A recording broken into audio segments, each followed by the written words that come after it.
Olá, bom dia a todos, bom dia a todas também. Estamos ao vivo, começando agora o primeiro painel que abre aqui a segunda edição do Zero Summit, evento este em que líderes de diferentes setores se encontram para trocar ideias, para trazer informações valiosas que vão nos levar aí a um futuro zero carbono. Bom, o evento está sendo transmitido ao vivo, nós teremos mais de 40 palestrantes ao longo desses 2 dias. Vão ser também entrevistas exclusivas, conteúdos que vão ajudar a gente a mostrar como é que desenvolver uma economia capaz de conviver com o meio ambiente e, ao mesmo tempo, ser boa para o ser humano é, sim, possível. Quero deixar registrado aqui que o Zero Summit está neutralizando 100% do carbono emitido durante o evento, como não podia ser diferente, né? Bom, deixa eu me apresentar. Eu sou a Carla Fiorito, sou jornalista, sou mestre de cerimônias, também sou empreendedora e eu estou aqui para bater um papo sobre consumo consciente e sustentável. Com esse time que está aqui ao meu lado, formado por representantes de empresas distintas, eu já vou apresentar cada um deles aqui para vocês, tá? A gente quer entender aqui nesse painel como é que a competição entre as marcas, uma junção aí entre cooperação e competição, aponta para um futuro mais sustentável. Nós vamos falar também sobre natureza e negócios. Como é que é possível conciliar essas duas lógicas? Já sobre agricultura regenerativa, quais são os impactos para o meio ambiente e o consumo consciente?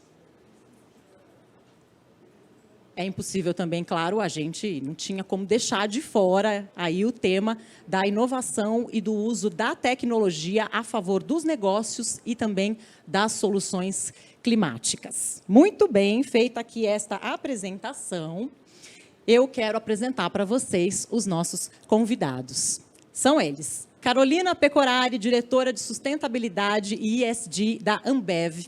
Também Bianca Loffer, fundadora da Green People. Também com a gente está a Fabiana Tchalian, que é cofundadora da startup Água na Caixa. Daniel Vanderlei, VP de Business Development and Grow na Fazenda Futuro, Future Farm. Eu com as minhas fichas aqui, ó, gente, espera lá. E o Guilherme Scheffer, chefe comercial de finanças e novos negócios na Scheffer. Gente, que prazer receber vocês aqui. A gente estava brincando aqui nos bastidores que estávamos nervosos. Tem alguém que tem direito de estar nervosa aqui? Sou eu, porque vocês todos são muito feras, referências no setor. Eu estou aqui para ouvir vocês. Muito prazer. Obrigada por terem aceitado o convite e estarem aqui com a gente nessa edição. Olha, eu vou começar aqui com você, Fabiana.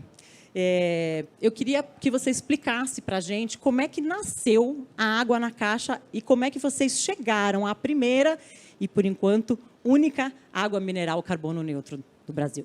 Bom, primeiro, Carla, é um prazer enorme estar participando desse evento, representando a Água na Caixa, com esse time especial.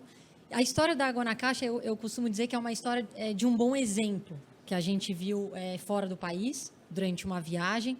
E a gente decidiu trazer para o Brasil a mesma possibilidade de você poder consumir água mineral fora de casa de uma forma mais sustentável, de uma forma mais simples e trazer alguns conceitos que o mercado de água mineral no Brasil não trabalha. Então, a gente fala de reutilização, a gente fala de renovabilidade, de material, né, da matéria-prima ser considerada na escolha do consumidor. Então, a história da Água na Caixa é uma história de ver algo que fora do país já existe e que no Brasil ainda ninguém estava desenvolvendo, como tantos outros produtos que a gente tem aqui, aconteceu a mesma coisa. E que eu acho que é uma história, então, de resiliência, de você insistir, de você acreditar, de você ser apaixonado, um pouco louco por aquilo que você está fazendo, com muito amor, e você se juntar com boas pessoas. Desde da primeira parceria minha do Rodrigo, que é meu sócio, fundador da Água na Caixa também, até outras pessoas que são extremamente importantes para a nossa história, que é, por exemplo, o Eduardo Eisler, que foi presidente da Tetra Pak, depois que ele saiu da Tetra, se tornou nosso sócio, e aí ele traz toda uma expertise de lançamentos desse tipo de produto, de água envasada em caixinhas, fora do Brasil, e ele traz para nós. Então, a gente se juntou com muito boas pessoas para chegar até o dia de hoje, que, como você falou, ter a possibilidade de consumir fora de casa uma água mineral carbono neutro. Ou seja, essa jornada não é construída somente pela Fabi e pelo Rô, são muitas pessoas, é uma consciência que a gente vem trazendo com muita calma, com paciência, com carinho com o consumidor, porque o consumidor ele não tem naturalmente esse conhecimento. Eu diria que os mais jovens, muitos filhos, ou seja, nossos, vão crescer já com essa consciência, mas o consumidor ele está aprendendo a escolher, muitas vezes, um produto pelo benefício que esse produto traz, não só para a saúde dele, mas também para a saúde do próprio meio ambiente. Então, acho que a história é de boas pessoas, de muito carinho e de paciência e realmente para ensinar o consumidor a fazer escolhas mais conscientes, sempre com muito carinho, sempre uma coisa natural. Depois a gente vai falar um pouco mais sobre essa embalagem charmosa que está aqui com a gente, entender do que ela é feita, né?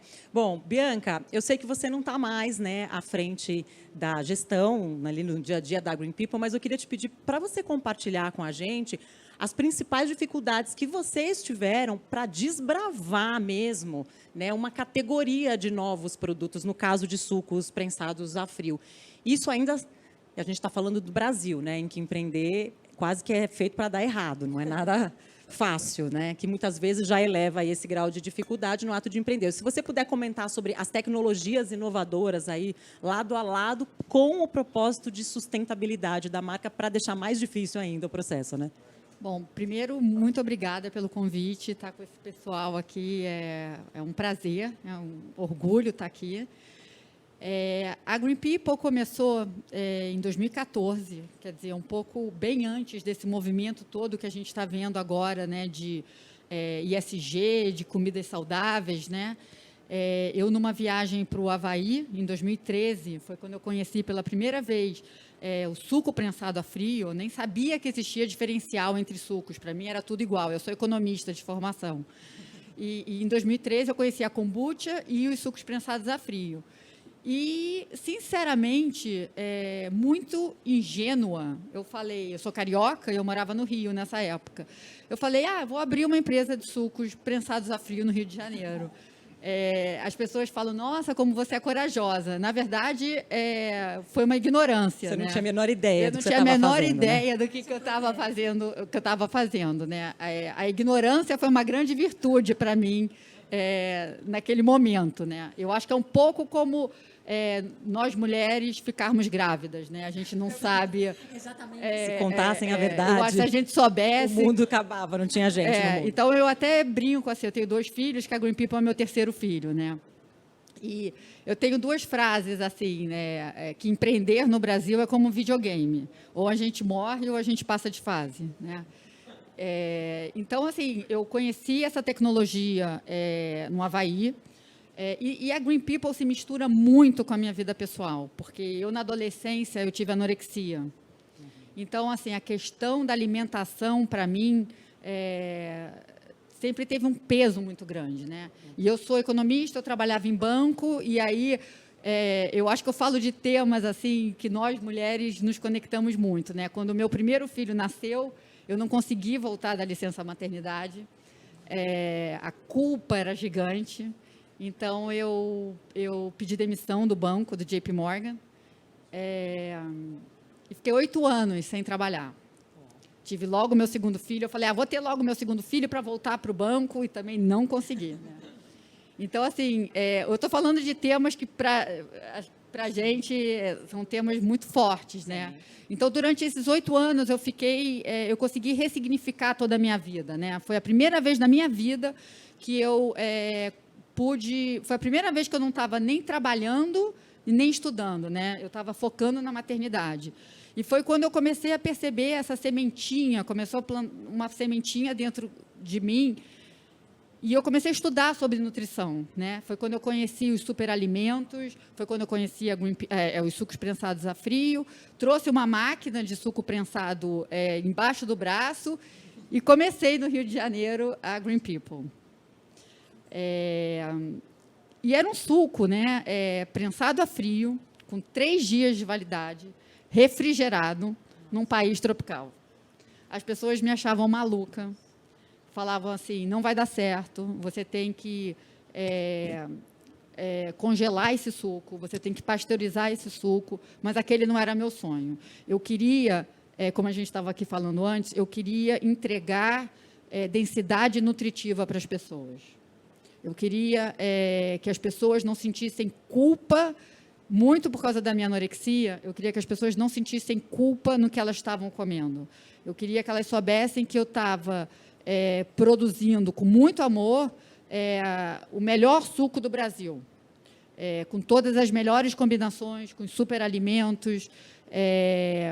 Era uma extensão da minha casa aquilo para as pessoas, sabe? E aí eu percebi que tinha um espaço, né? As pessoas estavam... Isso, gente, a gente está falando de 2014, né? Muito antes desse movimento todo. E a Green People foi sempre muito intuitiva. Não tive empresa de branding, porque foi tudo com o meu dinheiro, né? Então, assim, é muito intuitivo. Assim, a Green People nasceu com esse DNA de sustentabilidade, né? Não se falava de ESG naquela época. Eu nem sabia o que era ESG, né? E aí, por exemplo, os snacks da Green People, porque a Green People tem snacks, né? Eles são feitos com os restos dos sucos, né? A gente estava falando, eu fui aprender há pouco tempo upcycling. Eu nem sabia que existia essa palavra upcycling. Eu fazia upcycling desde o começo, né?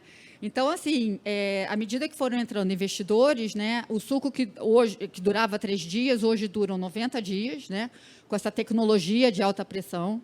A Green People é a única empresa de sucos no Brasil com a tecnologia de alta pressão, né, que mata todas as bactérias, mas o mais importante de tudo, preserva os nutrientes. Então, o suco que a pessoa compra e bebe é como se fosse o suco que ela acabou de fazer na casa dela. E dura 90 dias. Então, as pessoas falam, 90 dias não é muito. Para um suco que não tem conservantes, para um suco que não é pasteurizado, 90 dias é muito. Sim. Né? Então, o meu desafio, né, era... e precisa ser o uso do plástico, porque a tecnologia de alta pressão, se fosse vidro, estouraria, né? Então, eu sempre gastei muito tempo, investi muito tempo em ver de que maneira eu poderia compensar esse uso desse plástico, porque me incomodava, né? Então, a partir daí, no 3º ano de Green People, eu comecei a estudar para virar uma empresa B, né? E tive resistência, apesar de ser fundadora e ser uma empresa pequena. Eu tive resistência do time, falavam, você é maluca, não dá para focar nisso. E realmente, a gente virou a empresa B, demorou uns 2 anos e meio, parecia uma gincana para ser empresa B. Então, assim, a Green People hoje é uma empresa B. A gente tem o selo da Pollen, né, que a gente compensa todo o uso do plástico. Eu fui atrás disso tudo, né? Não 100% existia. da produção 100%. recompensada. A Green People compensa 100% do uso da embalagem e não é ainda carbono neutro. Eu saí da gestão da Green People, mas eu acho que é isso, o DNA está lá, é o DNA da sustentabilidade, é o DNA do amor e do carinho e da garra, né? Maravilhoso. Ó. Bom, vamos lá, Carolina. Quando foi, na verdade, e como foi que o tema da sustentabilidade passou a ser um pilar fundamental, né, dentro da Ambev? Dá até para a gente brincar aqui, perguntando aqui se cerveja harmoniza com sustentabilidade. E eu sei que vocês têm uma série de ações, como o projeto Bacias e Florestas, no qual a água é o foco principal, né? Então, eu queria que você contasse um pouquinho como é que foi que a sustentabilidade acendeu ali a luz da sustentabilidade. Legal, Carla, obrigada. Primeiro, eu quero muito agradecer. Estou muito feliz, esse é o 2º ano de Zero Summit, e eu estou aqui também no 2º ano. É um prazer enorme representar aqui a Ambev nesse evento tão especial. O legal da Ambev, acho que assim, sustentabilidade sempre esteve, né, no nosso negócio. Até o nosso antigo CEO global, ele fala que sustentabilidade não faz parte do negócio, ele é o nosso negócio. E é muito isso, porque se você pensar, água é mais de 90% do nosso produto. A agricultura também é muito relevante para o produto. Não existe o nosso negócio se a gente não se preocupar com a sustentabilidade, com os recursos sempre saudáveis para a gente produzir o nosso produto e estar aqui para 100 anos mais, que é o que a gente gosta muito de falar também, né? Dito isso, desde quando a gente era Brahma e Antártica, sempre teve essa preocupação com gestão hídrica, com gestão energética. Inclusive, a Ambev é reconhecida mundialmente, até com um selo da MSCI, como benchmark em questão de gestão hídrica. E a gente sempre teve essa preocupação. Antes, a gente olhava muito para dentro de casa. Então, muitos programas olhando como que a gente tem a melhor gestão da água, usa menos água na produção dos nossos produtos. Inclusive, nessa questão, né, do benchmark que eu comentei, há uns anos atrás, a média global era ter 7 litros de água para a produção de 1 litro de cerveja. Hoje, a gente já estava abaixo disso lá em 2002. Hoje, a gente já chegou em 2020 a 2,4 numa média de litros de água para litros de cerveja. E a ideia é que a gente chegue, principalmente nas operações de alto estresse hídrico, a menos de 2 litros. Então, é um trabalho contínuo. O programa Bacias e Florestas, como você comentou, ele tem esse olhar para fora de casa, que foram, na verdade, o olhar de todas as nossas metas de sustentabilidade, a partir de 2018, inclui toda a cadeia de valor. Então, a ideia é engajar todo mundo, trabalhar com o ecossistema para que a gente trabalhe na melhoria dos recursos, né, e tendo um impacto, reduzindo o nosso impacto e tendo até um impacto positivo. E o programa, basicamente, trabalha junto com as comunidades, junto com ONGs e junto com prefeituras, com agricultores locais, faz um diagnóstico do local, então entende quais são as questões da bacia, entende quais são as questões de melhoria local, e a gente divide melhores práticas com eles, como também desenvolve um plano de ação, que é acompanhado em 7 passos, e o final desse programa, que, né, é longo, não é um negócio que vai durar 2 anos, vai durar muito tempo, é justamente reflorestar, manter algumas florestas em pé e melhorar a disponibilidade e a qualidade da água local. E isso pode ser tanto na bacia onde a gente está literalmente operando, como também na bacia próxima, nas subbacias, né, próximas das nossas operações. E o bacana disso é que a gente tem conseguido usar muitas tecnologias de, por exemplo, ao invés de tratar a água da nossa operação e devolver para o rio, a gente consegue, por exemplo, devolver essa água para um campo de agricultura local. Então, você não precisa ficar puxando a água do rio para regar, né, para irrigar, você pode usar a tratada da nossa operação.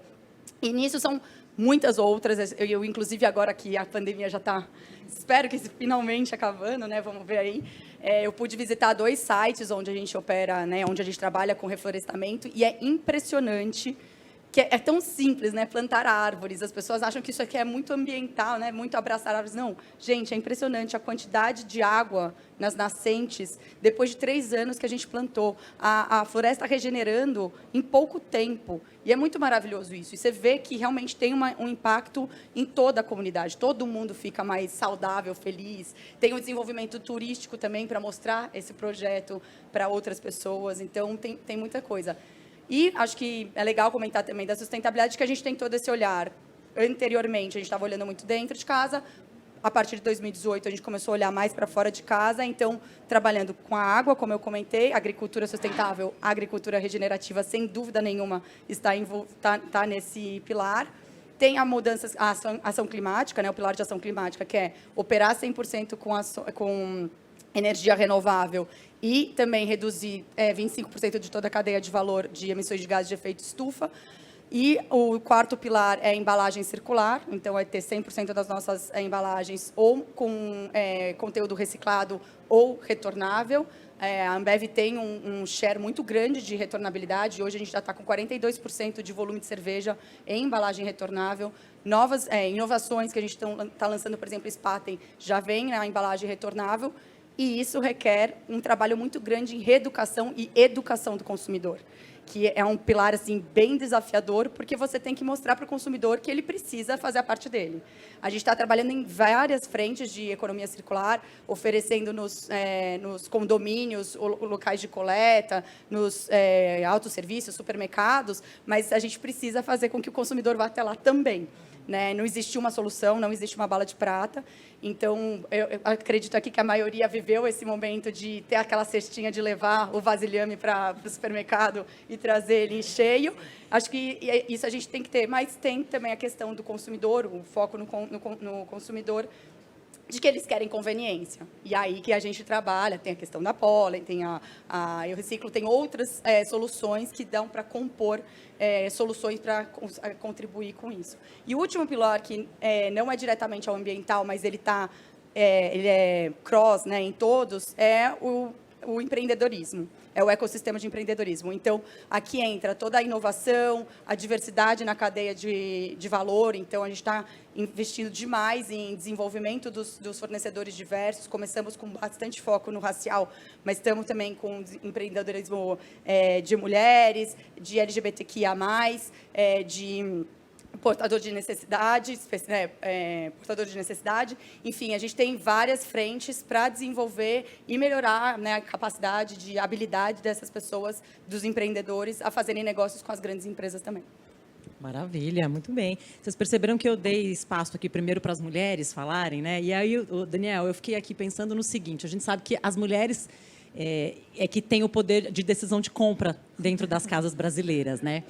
E aí, eu fiquei aqui curiosa em relação ao perfil do consumidor dos produtos da Fazenda Futuro. Eu queria que você contasse, que você comentasse sobre o desafio de lançar produtos tão inovadores quanto o Burger do Futuro, né?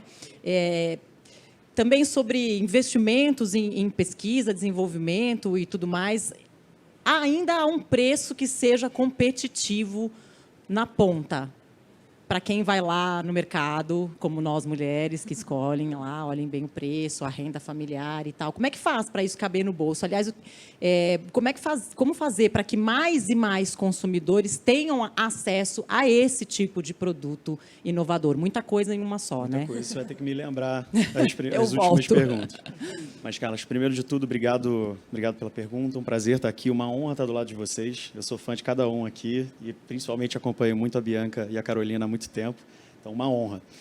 Bom, vamos começar. Primeiro, só um resumo rápido.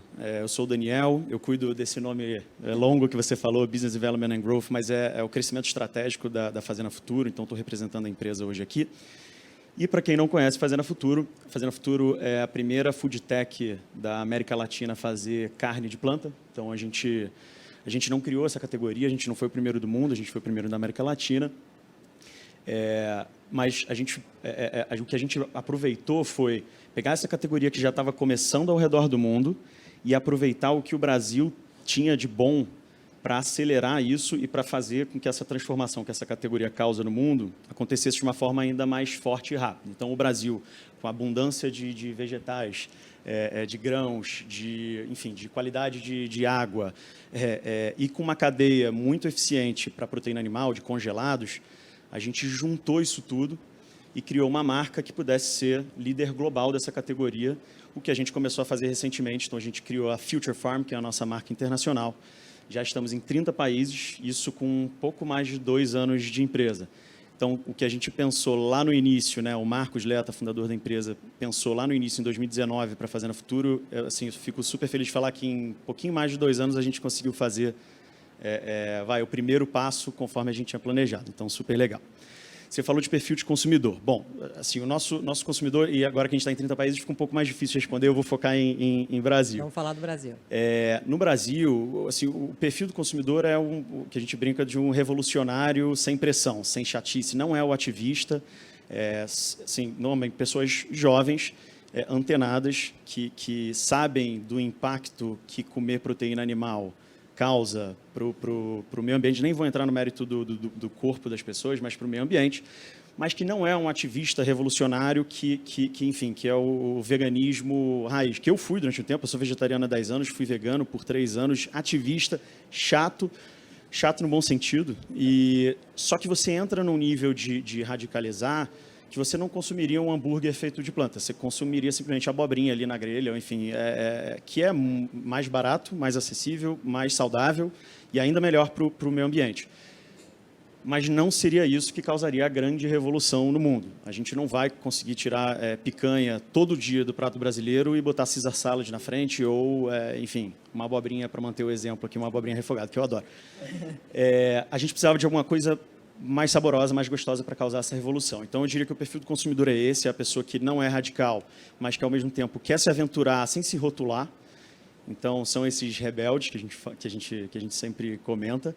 A sua segunda pergunta era sobre inovação, sobre investimento em inovação. Como fazer para também chegar com esses produtos a um preço viável para o bolso do consumidor? Que é algo que a gente ainda está longe, tá? E reconheço, mas faz parte, né? Eu acho que assim, o primeiro ponto é a parte de investimento em inovação, tecnologia, ter que se reinventar.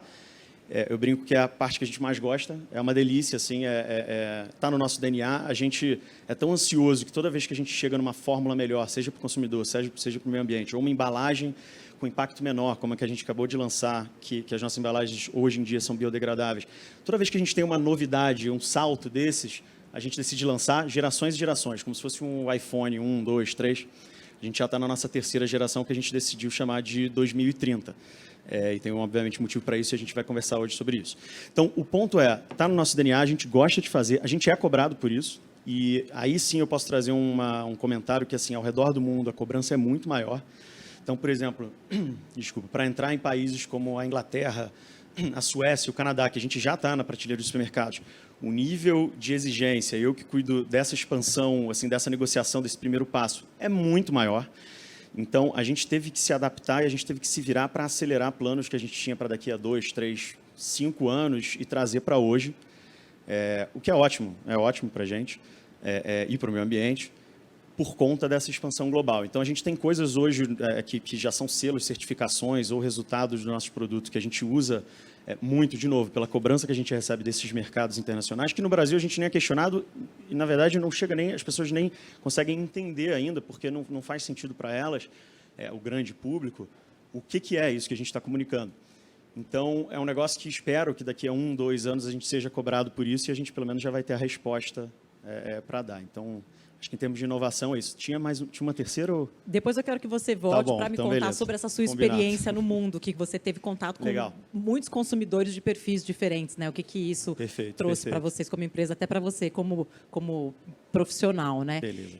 Bom, Guilherme, chegamos aqui. Eu gostaria de entender um pouco mais sobre agricultura regenerativa.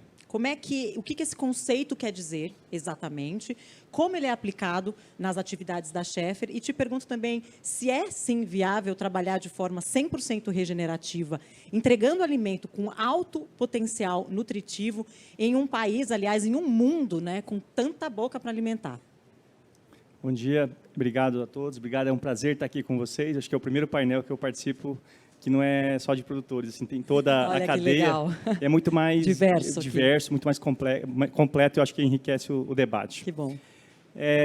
A agricultura regenerativa não é um conceito novo, é um conceito já que vem desde 1980, se não me engano, e recentemente voltou à tona com um motor vapor, e basicamente o principal conceito da agricultura regenerativa é trazer a vida de volta ao solo, ao seu ambiente onde você trabalha, ou regenerar a vida, né? Para fazer isso, a gente se baseia em três pilares. Da Scheffer, os principais pilares são a biodiversidade do solo e do ecossistema, a redução de uso de químicos, de defensivos químicos e fertilizantes, e a fixação de carbono. Então, acho que tem mais coisas, né? Tem vários itens, mas os principais que a gente está focando são esses. E como que a gente mudou, diferente do Green People, a gente que já começou, né, nessa pegada de sustentabilidade desde o início, nós éramos uma empresa agrícola tradicional, como muitas, na agricultura de larga escala, industrial. E a gente teve em 2016, a gente teve um insight, assim, está tudo bem, estamos tendo boas margens, boas produtividades, mas a escalada de uso de químico está cada vez maior. Então, algo está errado, apesar de estar dando resultado. E aí a gente começou a olhar outros produtores, desde produtores orgânicos, outros conceitos de agricultura, de outras culturas, e vimos que o nosso problema era o desequilíbrio do solo. Assim, a gente estava usando uma carga excessiva de químicos, o solo nutricionalmente estava rico em termos de química, mas biologicamente estava esterilizado, só tinha bactéria lá, por exemplo. Então, a gente, para reduzir, para fazer essa mudança, que não é fácil, assim, é uma mudança principalmente mental, de cultura da empresa, a gente começou usando biológicos, então a gente fez uma biofábrica dentro da empresa, onde faz fungos e bactérias, contratamos especialistas, foi um processo de aprendizado, que hoje está dando 6 anos já que a gente mudou essa chave, e conseguimos assim, reduzir drasticamente, de 40% a 55% o uso de químico nas lavouras de soja, milho e algodão. Conseguimos uma certificação que prova isso, que mostra essa redução, e também a questão de biodiversidade. Só com o fato de reduzir, a biodiversidade voltou a aparecer no solo. Então, hoje a gente faz uma análise de solo, tem lá bactérias, fungos, protozoários, amebas, que não tinha antes, só tinha bactéria, que é a única coisa que aguenta tanto carga. Então, isso trouxe uma biodiversidade acima do solo também, então, aumentou o número de minhoca, joaninha, coisas que visualmente você não precisa de um microscópio para enxergar. Então, é muito legal ver que você trabalha junto com a natureza e não contra ela. Então, a gente você tem que dar os fatores para as coisas aconteçam, né? Você tem que dar o meio ambiente ali para a natureza te ajudar. E a questão do carbono, a agricultura regenerativa preza muito a parte de fixar carbono, principalmente no solo, e nas operações que você faz, né?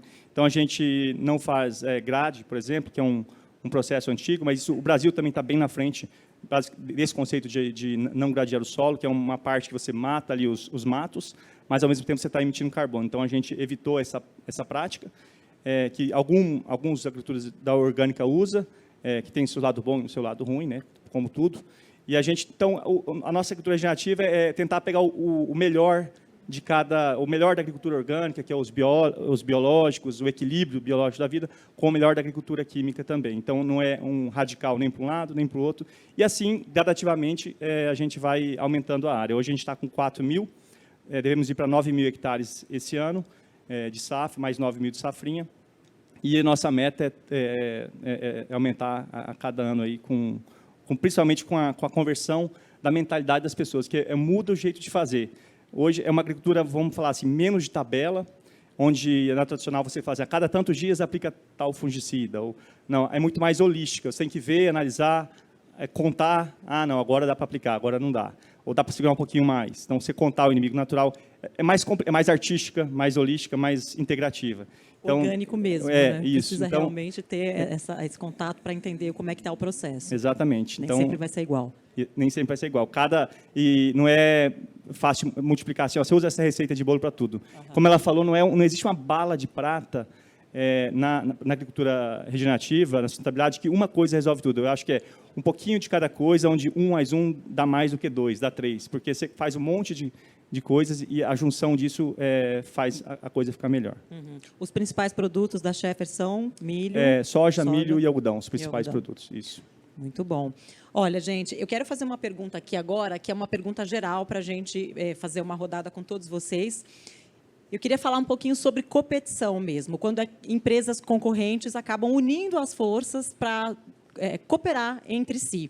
Então, pensando em sustentabilidade, que experiências vocês trazem relacionadas à competição nas atividades das empresas que vocês representam? Carolina, você pode começar contando mais sobre a Rede Brasil do Pacto Global das Nações Unidas, da qual a Ambev faz parte, e sobre programas como o Sistema de Autoavaliação de Eficiência Hídrica e Energética também, né? Tem os dois. Uhum.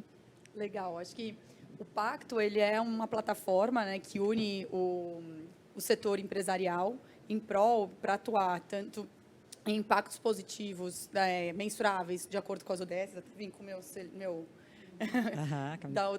dos Objetivos de Desenvolvimento Sustentável, como tanto na melhoria, na evolução dos negócios das empresas, como também na criação e desenvolvimento de parcerias, e seja através dos grupos de trabalho que são feitos lá dentro do pacto, como também eventos que se participam as empresas. Os grupos de trabalho hoje têm de direitos humanos, tem ação climática, tem gestão, tem água de forma geral. E, justamente, o sistema, né, que a gente chama de SAVE e o SAVE-H, eles são uma parceria que a gente tem com o Pacto e com outras empresas. E tem um terceiro também que eu gosto muito, que é meu xodozinho, que é a aceleradora. O SAVE-H, ele começou lá em 2015. A ideia é junto com a Fundação Avina. A ideia, como comentei no meu primeiro fala, a gente tem uma excelente gestão hídrica, a gente consegue usar de forma muito eficiente a água, e a gente pensou, por que não dividir de forma gratuita esse conhecimento com quem quiser entrar na plataforma? Então, basicamente, ela funciona do mesmo jeito que o SAVE-H, que o SAVE-E, que é de energia. O SAVE-H foi criado com a Fundação Avina, o SAVE-E foi criado com a Schneider, hoje tem parceria da Gebras e da Abrace, e tudo com o apoio também do Pacto Global. O que é? Nada mais é que as empresas vão lá, preenchem como que funciona a empresa delas, né, com um questionário bem extenso. A plataforma faz um plano de ação, né, faz um diagnóstico de como você está, cria um plano de ação, e aí a empresa vai implementando esse plano de ação e vai vendo a evolução. Então, há resultados bem bacanas no SAVE-E, por exemplo. Até a gente lançou recentemente uma versão nova, né? Vamos dizer assim, a gente deu um boost nele para pontos de venda também. E no piloto que nós rodamos lá em 2019, 2019 e 2020, um pouquinho antes da pandemia, os pontos de venda puderam economizar por volta de 13% a 15% da energia. Então, e energia é um ponto de dor bem alto dos pontos de venda. Então, tem resultados bem bacanas.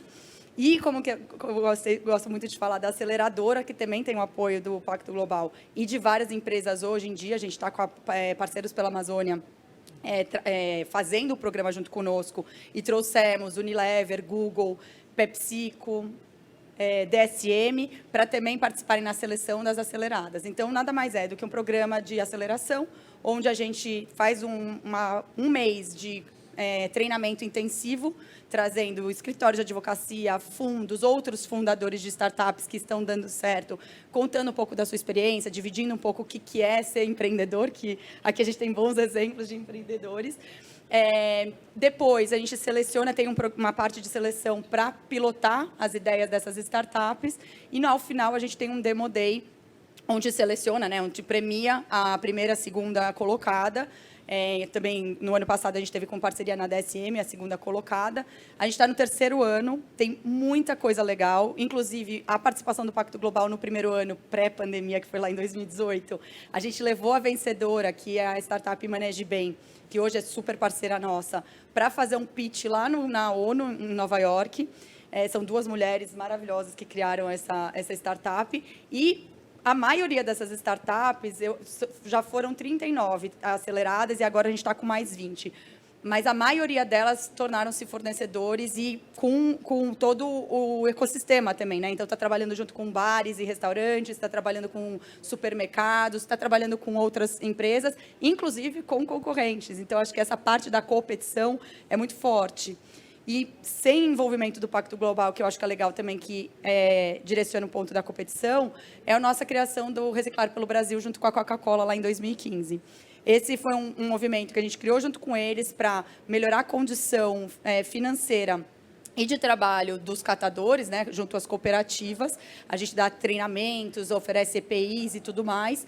E hoje já tem mais de 19 empresas unidas no Reciclar pelo Brasil, que ajuda as empresas no atendimento, né, não é tão trivial, mas no atendimento da Política Nacional de Resíduos Sólidos, e, obviamente, tem um impacto social gigantesco também junto a todas essas famílias de catadores que precisam disso, né, dependem disso. Quanta coisa. Quem quer comentar mais? Eu tive uma experiência também, quando eu estava procurando, né, uma solução para o uso do plástico, né. Eu fui na Coca-Cola, que assim, obviamente, a gente é muito menor escala, né? Não é dizer que é competidor, mas eles têm o suco deles também, né? E eles foram muito bacanas, assim, abriram algumas possibilidades para a gente, alguns caminhos para a gente, nos apresentaram para o pessoal da Bomera, e hoje o nosso plástico é um plástico reciclado, e também me chamaram para falar em eventos lá de sustentabilidade. Então, assim, eu acho que empreender, né, no nosso caso aqui, que ainda somos pequenos, né, é tão difícil que eu acho que, não só na questão da sustentabilidade, mas eu acho que é muito bacana os empreendedores se unirem, mesmo que em segmentos competidores ou não, é muito importante ter esse apoio, né? E empreender é tão solitário, né? Que ter esse apoio, e eu fui muito bem recebida na Coca-Cola. Olha aí. Fabiana. Eu acho A interessante. Fabiana está dizendo, a Carol está dizendo que a Bumera foi acelerada pela Exato. Ambev. Aham. Eu acho interessante compartilhar, para quem está ouvindo, que a competição ela é melhor do que a gente imagina, principalmente num painel como esse, pensando num futuro mais sustentável. Vendo pelo pilar de economia, Bia, que nem você falou, a competição é um dos grandes transformadores, realmente, dos negócios. Então, eu acho que a competição num mundo como hoje, pensando num futuro melhor, ela é extremamente relevante, você considerar os competidores como talvez parceiros, ou seja, para que você realmente trabalhe juntos por um futuro melhor. Então, a Água na Caixa ela vai ficar extremamente feliz se no mercado de água mineral, como a gente tem hoje, a gente comece a competir por uma embalagem cada vez mais sustentável, que outras indústrias, que outras empresas compitam em ser também carbono neutro, em também procurar por opções reutilizáveis. Então, a gente fica na expectativa. Então, a Água na Caixa não tem ainda uma vivência muito grande disso, mas a gente tem certeza absoluta que o movimento vai ser nesse sentido. E eu diria que vai ser um dia feliz, o dia que a gente vê as gôndolas dos supermercados com embalagens de carbono neutro de várias marcas diferentes. E só para adicionar, Perfeito. assim, por exemplo, no caso da Green People, né, a gente hoje no Brasil é a única empresa nessa categoria, né, de sucos pressurizados a frio, Sim. né, que por um lado é muito legal que não tem um competidor direto, mas por outro lado, para aumentar essa categoria, é como se a Green People não fosse um suco, né, é como se fosse uma cerveja artesanal na realidade, né, é uma outra categoria. Então, assim, para explicar isso para o consumidor, a educação, isso que a gente está falando, né, de educar o consumidor, é muito difícil, né? Então, eu acho que, só para ilustrar, né, um dos meus mentores profissionais é o fundador da Natural One, que é um suco, é o Ricardo. Então, assim, eu acho que passa da competição, sabe? Eu acho que é tudo como você vê o mundo. Eu acho que é disso que a gente está falando. Maravilha. Alguém quer completar? Vou só fazer um ponto. Por favor. Que é o seguinte, a nossa categoria, a categoria da Fazenda Futuro, carne de planta, assim, a minha sensação é como se a gente estivesse vivendo a corrida pelo ouro. Assim, é um negócio, cada dia surgem, sei lá, 100 empresas no mundo concorrendo. E eu vejo um fenômeno no Brasil, que eu estou fazendo aqui uma provocação, né? Porque esse ponto eu tenho pouquíssimo a contribuir justamente por esse motivo, que é eu não vejo as empresas que começam em carne de planta se ajudando, de forma alguma. Não vê. Eu acho que a gente, assim, no final do dia, isso muito no Brasil, a gente esquece que o inimigo, assim, né, quem a gente deveria combater, quem a gente está tentando reduzir a presença na mesa do brasileiro e colocar a carne de planta, não é o outro concorrente de carne de planta, é a indústria, são os meat packers, são os frigoríficos. E aí, nesse sentido, assim, uma provocação que eu faço é essa. Eu sei que a Fazenda Futuro foi a primeira a vir, e aí, naturalmente, tem um instinto, né, de briga, mas é a gente juntos, né, a gente tentar se juntar para trocar. A Fazenda Futuro acabou de trocar suas embalagens para biodegradáveis. Poxa, vamos apresentar essa solução para os nossos parceiros que estão querendo crescer juntos. Vocês têm uma solução de soja que vem de fonte de agricultura regenerativa? Bacana, coloque contato, vamos se ajudar. Então, uma provocação, assim, um pedido para todo mundo. Olha que lindo, hein? Muito bom. Guilherme. Um exemplo que a gente teve no meu setor de ajuda entre competidores, entre produtores, é um grupo do Brasil que chama GAS, Grupo de Agricultura Sustentável. E esse grupo começou com um grupo de WhatsApp e tem um monte de produtores lá onde se associam. de vários estados do país e trocam informações de agricultura mais sustentável. Então, desde um fungo que deu certo, uma técnica, então tem funcionado muito bem, está crescendo cada vez mais e está disseminando ideias de agricultura regenerativa, sustentável para o Brasil como um todo. Eu esqueci de responder a sua pergunta antes, se era possível ou não crescer na agricultura regenerativa.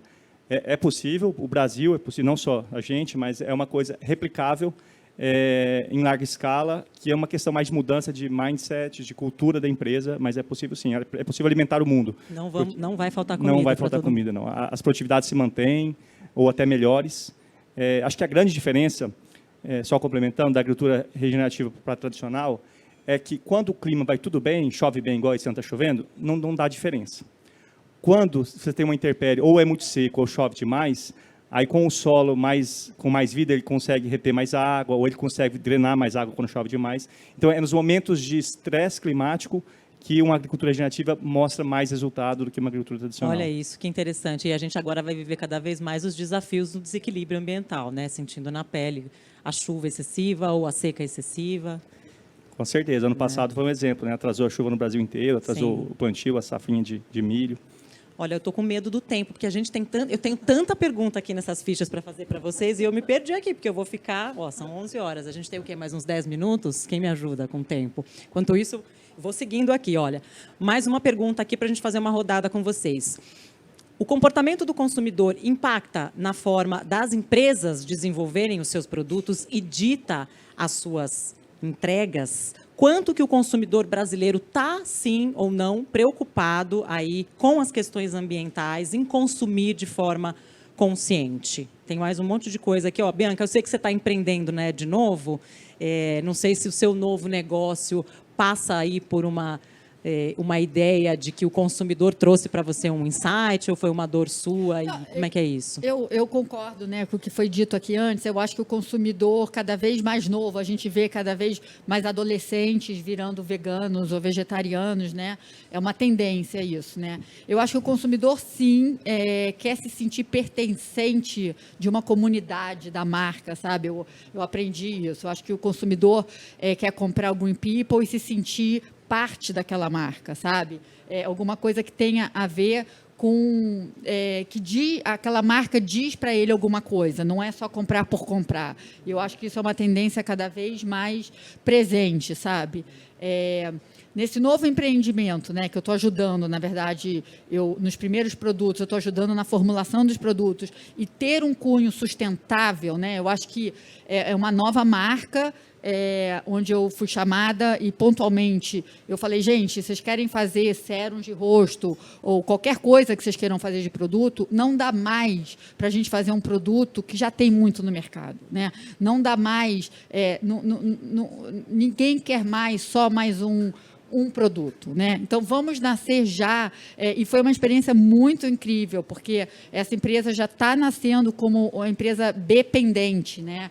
Que, na realidade, eu fui atrás disso e a Green People me abriu muitas portas, né?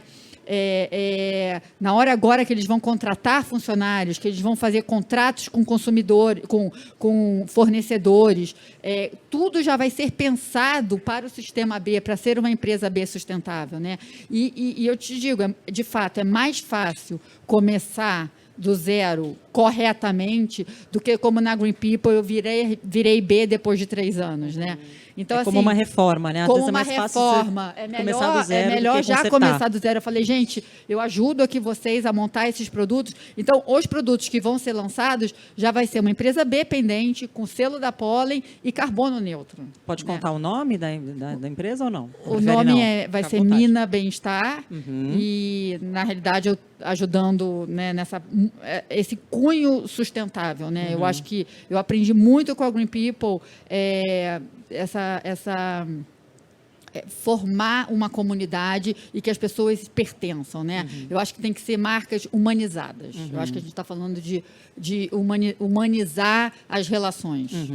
Vamos lá. Vou comentar brevemente. Dentre os objetivos que a Água na Caixa tem, um é tornar o ato de beber água mais simples e sustentável possível. E eu acho muito legal esse possível, porque cada um de nós aqui sabe que tem coisas que são possíveis e tem coisas que ainda não são possíveis.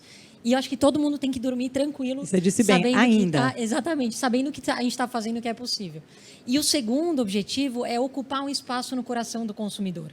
Acho que durante a jornada corporativa que eu tive de Procter & Gamble, Amazon, eu acho que eu aprendi que um espaço na gôndola do Pão de Açúcar vale muito, você está na mesa de um restaurante bacana vale muito, mas não vale mais do que um espaço no coração do consumidor. E o consumidor hoje, como a Bia comentou, naturalmente ele deseja uma marca que converse com ele de forma honesta, autêntica, não para ganhar o coração dele. Ou seja, não é fazer o ESG, fazer a sustentabilidade, fazer tudo para ganhar o coração. É como você conhecer um namorado, ou seja, você não faz para conquistar, você é do seu jeito, porque senão não dá vai certo. passar um mês, vai passar um ano, uma hora não vai dar certo. Então é assim que a gente considera o consumidor. E eu acho que é importante o consumidor entender e a gente também estar com o coração tranquilo de que a gente está fazendo o melhor que a gente pode. Perfeito. É isso mesmo. É isso Porque, mesmo. assim, eu acho que tem muita cobrança do consumidor, às vezes, e não entende. É muito difícil ser sustentável no Brasil. Sim. Né? A gente não é uma Ambev, né? Não é que a gente tem um caixa. Assim, Ambev também é difícil, não, né, também, Carol? Não é fácil. mas eu digo assim, a gente está lá lutando, né? Vendendo o almoço para pagar o jantar, e mesmo assim a gente está fazendo o melhor que a gente pode. Daniel, pela tua experiência aí em contato com tantas outras culturas, em outros mercados, como é que você olha o consumidor brasileiro? Ele está atento? Ele está interessado? Ele está. Eu diria assim, a gente não pode ser muito pessimista aqui não, porque há 10 anos ele talvez não estivesse. Eu lembro claramente de estudar isso e de conversas falando que o consumidor brasileiro não lia rótulo, não ligava para o que estava lá, não ligava para o tezinho amarelo na comida, enfim. Assim, teve mudança, ele lê, ele interage, ele é mais antenado. Sim, se está mais rápido, mais devagar do que a gente esperava, ou comparando com outras culturas, é uma outra discussão. Mas eu acho que isso a gente tem que comemorar. Tem que comemorar e tem que ter esse ponto de atenção que a Bianca falou, né? Cada empresa no seu momento, no seu estágio, e conseguindo fazer o que dá, de acordo também com a tecnologia e com as soluções que ela tem oferecendo.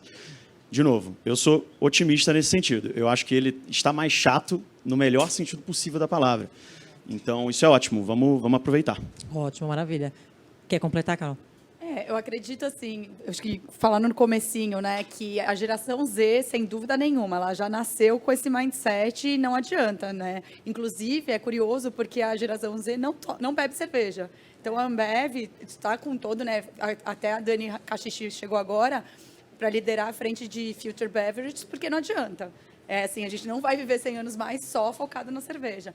Então, eu acho que tem essa preocupação. A pandemia contribuiu muito para isso. As pessoas tiveram a dimensão da quantidade de resíduo que gera, da quantidade da qualidade da comida que come, porque a boa nutrição está relacionada à boa saúde e também se recuperar da doença. Então, assim, o Covid teve todo, eu gosto do lado otimista também, teve todo esse olhar. E todo mundo começou a olhar com mais carinho para o tema. E também a questão da segurança alimentar. Né? Muito embora a gente teve que, né, os estabelecimentos, etc., tiveram que usar mais plástico pela segurança, etc., também tem uma preocupação de para onde vai se vai reciclar esse plástico. Então, acho que algumas pesquisas saíram recentemente falando sobre essa relação entre segurança alimentar, entre consumo responsável, e também sobre para onde vai a embalagem, todo o que se gera com o produto. Eu acredito que cada vez mais a gente tem que olhar com isso e, assim, é uma troca também, né? A gente, para continuar aqui, a gente precisa estar com esse olhar. Então, tem o push do consumidor e tem o nosso papel de indústria de ensinar o consumidor de que isso é relevante e que precisa ter esse olhar. Eu fiquei aqui pensando, a geração Z não toma cerveja, toma água e suco natural, é isso? Olha aí, gente. Outras o futuro bebidas de também, vocês mas será sim. o tamanho da Ambev hoje. E come planta. E come planta? Guilherme? Só complementar, eu acho que o consumidor tem um impacto assim, fundamental nos drivers de futuros, né, das tendências de produção. A Fazenda Futuro é um exemplo. é uma demanda do consumidor, algo diferente, algo mais sustentável. E isso vai gerar um impacto tanto em criação de novos modelos de negócio, como a Fazenda Futuro, como no tradicional. Porque vai ver que vai perder mercado para as carnes vegetais e eles vão procurar ser mais sustentáveis. Hoje já tem empresas usando, por exemplo, algas que diminuem em até 80% a redução de metano no gado natural, que já ajuda, né? Assim, não é perfeito, mas uma coisa vai levando a outra. E tudo isso por causa do consumidor que está preocupado. Eu concordo que há 10 anos atrás só queria preço e qualidade. Hoje que é preço, qualidade e sustentabilidade. Então, acho que o consumidor é o driver, com certeza.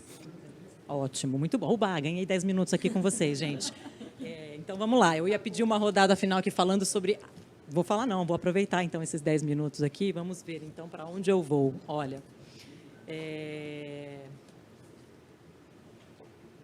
Aqui. Bom, Carolina, quando a gente fala em Ambev, a gente pensa em volume, muito volume, né? Volumão. Como é que vocês fazem para lidar com essa quantidade absurda, né, de embalagens diferentes, de materiais gerados pela empresa? Qual é o caminho de ponta a ponta e quanto disso é possível, em porcentagem, ser reciclado ou reutilizado? Eu não sei se você chegou a falar algum desses números antes aqui e eu me perdi.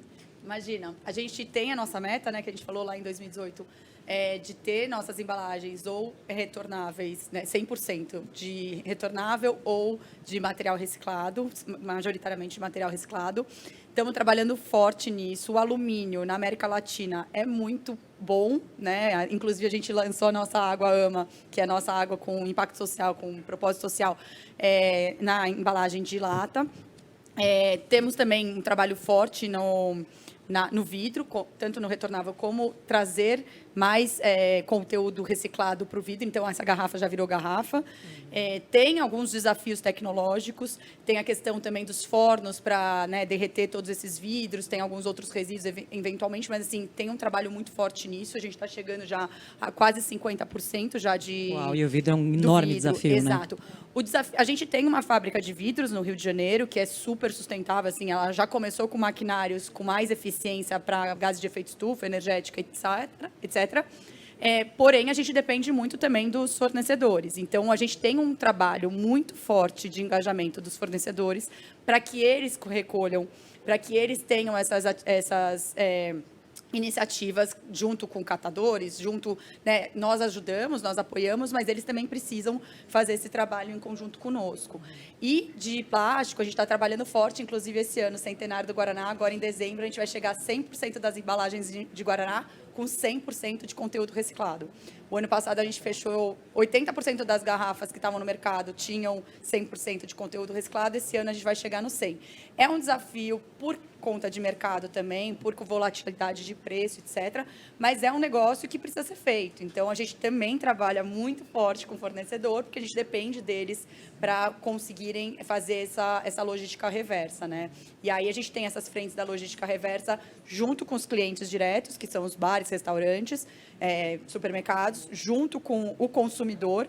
Temos várias iniciativas com o Instituto Muda, com a Coletando, são várias startups, fintechs, para que a gente consiga também dar esse estímulo e reeducar o consumidor, como também eu comentei do Reciclar com o Brasil para a parte de cooperativas e catadores. Então, de fato, é uma gama muito grande para a gente conseguir mudar todo esse mindset. E uma outra coisa que é legal comentar, a gente desenvolveu junto com o Instituto de Embalagens, e esse ano a gente teve uma revisão chama EcoScore, que a gente definiu, para olhar todas as nossas embalagens. Então, a gente compara, tá bom, uma embalagem long neck versus uma embalagem retornável. Quanto de impacto ambiental ela é melhor do que a outra, e a gente tem uma nota. Então, agora a gente está trabalhando junto com os times de inovação para que nenhuma embalagem, né, esse é o nosso sonho, nenhuma embalagem de novos produtos saia com um score, né, com uma pontuação menor do que pior do que a pontuação das outras embalagens que já saíram, entendeu? Então, a ideia é sempre lançar com embalagens mais sustentáveis, com maior conteúdo reciclado ou retornável. Fabiana, falando em embalagem sustentável, o movimento, a tendência plant-based, também agora faz sentido nas embalagens? Sim, isso que a gente viu, ou seja, em 2016, já nos Estados Unidos, ou seja, toda essa tendência de comidas feitas à base de plantas, bebidas à base de plantas, agora embalagens feitas à base de plantas. Então, essa é a história da água na caixa, ou seja, realmente trazer para a embalagem uma fonte renovável. E a gente fala, ou seja, a gente começou a nossa jornada com 82% da caixinha feito só de plantas. Tá? Qual é a composição da Ela embalagem? é 54% papel, 28% de cana-de-açúcar e o restante de alumínio.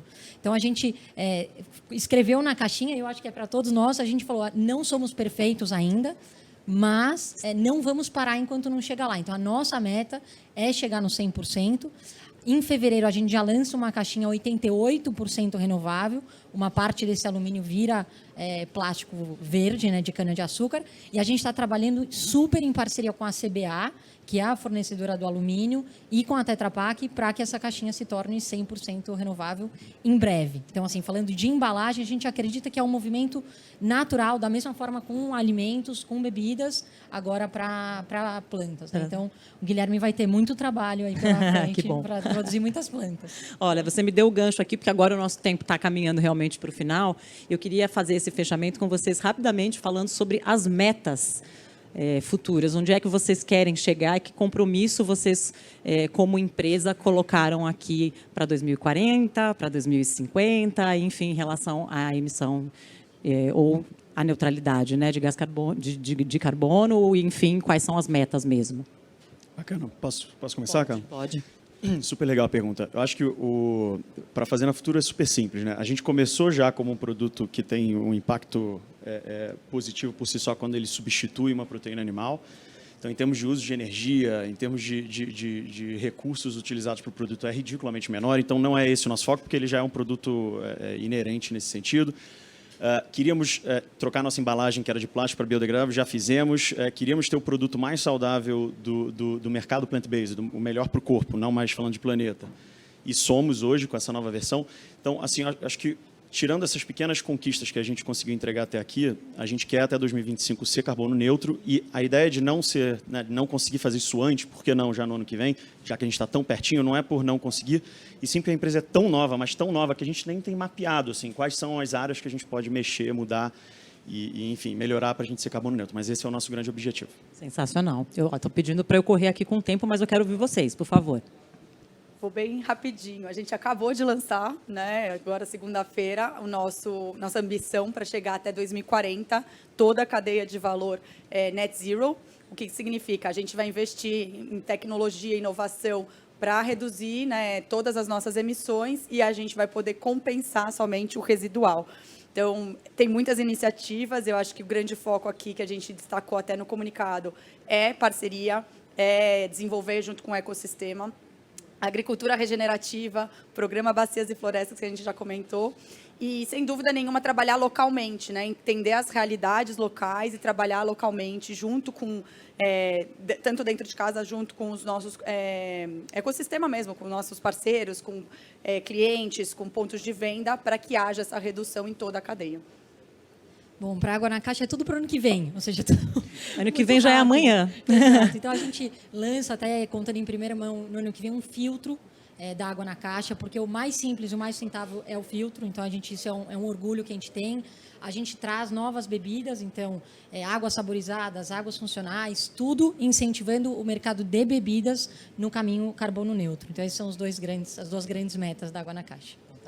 Bianca. Bom, eu não estou na gestão da Green People, mas eu acho que o caminho natural é cada vez mais estar perto dos fornecedores, né? Eu acho que qualificar e auditar e estar mais perto também das agriculturas familiares locais, porque tudo na Green People tem muito insumo, né? Então, ter os melhores possíveis e com as melhores práticas. Na Chef, nosso objetivo é, até 2030, ter 100% das áreas com agricultura regenerativa certificada. Esse é o principal objetivo. E o carbono, a gente está nesse momento fazendo um levantamento geral da empresa, como é que ele está, porque eu já medi na agricultura regenerativa, ele é positivo, mas não na empresa toda. Então, a gente quer medir para daí traçar a meta com base no dia 1, né, no dia 0. Então, o principal hoje é até 2030, 100% agricultura regenerativa. Até 2030? 30, Tá mais ambicioso que vocês, hein? Os 220 2040, mil é, hectares. claro. Olha lá, olha o desafio. Gente, mais complicado, claro. Olha, eu só posso agradecer a aula que vocês deram aqui para a gente, um super privilégio. Muito obrigada a cada um de vocês pela participação, obrigada a todos vocês também aí pela audiência de vocês. Eu fico por aqui, volto mais tarde para um próximo painel. A gente vai falar depois sobre resíduos, a revolução pela consciência. São novos convidados sensacionais nessa parte da tarde. Agora, não sei mais exatamente que horas são, mas daqui a pouquinho a gente vai começar com um próximo painel com o Lucas de Grassi e um painel sobre mobilidade. Super prazer, até já.